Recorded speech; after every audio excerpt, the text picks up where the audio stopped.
दूसरा फैक्टर बहुत महत्वपूर्ण है और दूसरा फैक्टर है तुक्का लगाने की क्षमता।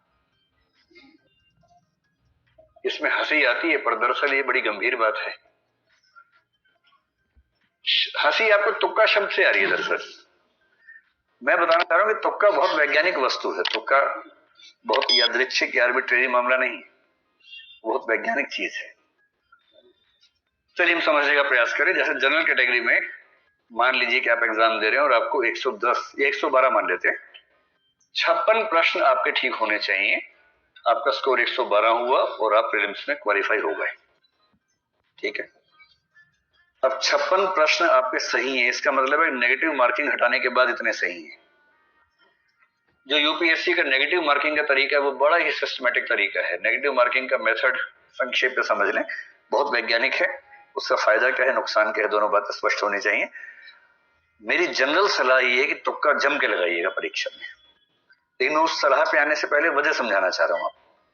और ये सलाह सबको नहीं है, किसको नहीं है ये आपको खुद जज करना है अभी की बात सुनने के बाद। जनरल सलाह यही है।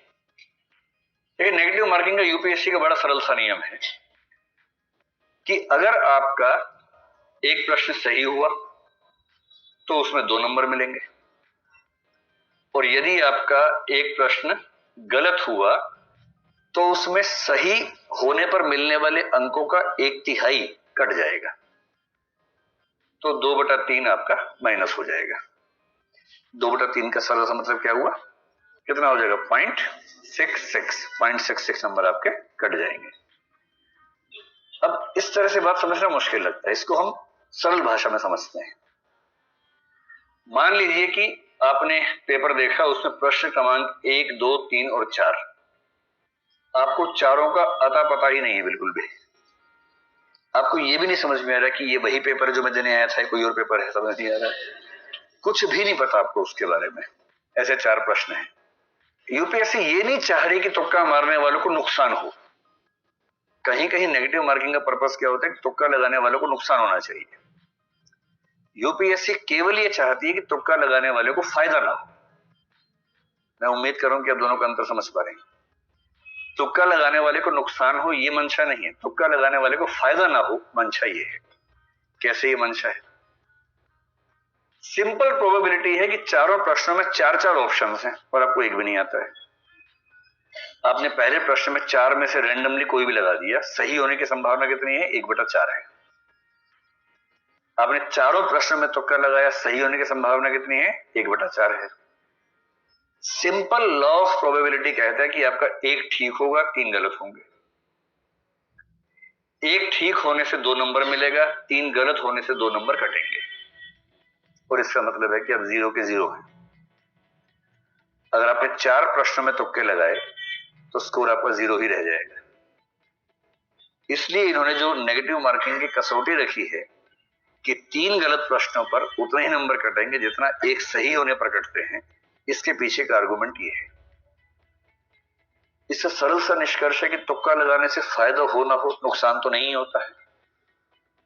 एक निष्कर्ष निकलता है ये वाला, तो नुकसान तो हो ही नहीं रहा इससे। अब भगवान करे कि मान लीजिए कि तुक्का लगा 2 ठीक हो जाए बाई चांस, सोच के देखिए। अगर ऐसा हो जाए, मान लीजिए अगर ऐसा हो जाए, 2 सही होने पर इसको 4 नंबर मिल गए, मिले ना, जबकि 2 गलत होने पर इसका जो कटा है वो केवल 1.33 कटा है। और इसका मतलब ये हुआ कि अब ये बराबर नहीं है, अब इसको 2.67 मार्क्स का शुद्ध लाभ मिला है, केवल इस वजह से कि इसने 4 में से 2 तुक्के सही कर दिए। आप मेरी बात समझ गए। और यदि कोई तुक्के में इतना माहिर है कि 4 में 3 ठीक कर दिए उसने, 6 नंबर मिले। नुकसान कितना का हुआ, केवल एक गलत, 0.66, 5.34 का उसको शुद्ध लाभ मिला।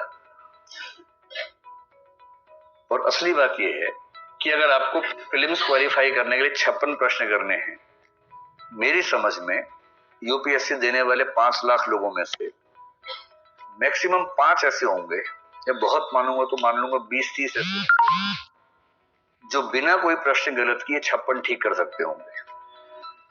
इस एग्जाम की नेचर, मतलब अगर आपने एग्जाम दिया है या कम से कम मॉक टेस्ट ठीक से दिया है तो आप समझ सकते हैं। कोई अगर ये कहता हो कि मैं 56 प्रश्न किए, 56 के 56 सही किए, बाकी को हाथ ही नहीं लगाया, सब हवाई बातें हैं। जितने अच्छे लोग हैं उनमें से अधिकांश 40-45 के बाद टें बोल जाते हैं। 40-45 तक हो सकता है कि हाँ ये मुझे आता है, ये 3 कथन है, तीनों मुझे आते हैं, ये सही हुआ या गलत हुआ एकदम एग्जैक्टली बता देंगे। 40-45 के बाद तो एक गेम चलता है, गेम ऑफ एलिमिनेशन, जिसको हम सीधी भाषा में बोलते हैं तुक्के की प्रतिस्पर्धा।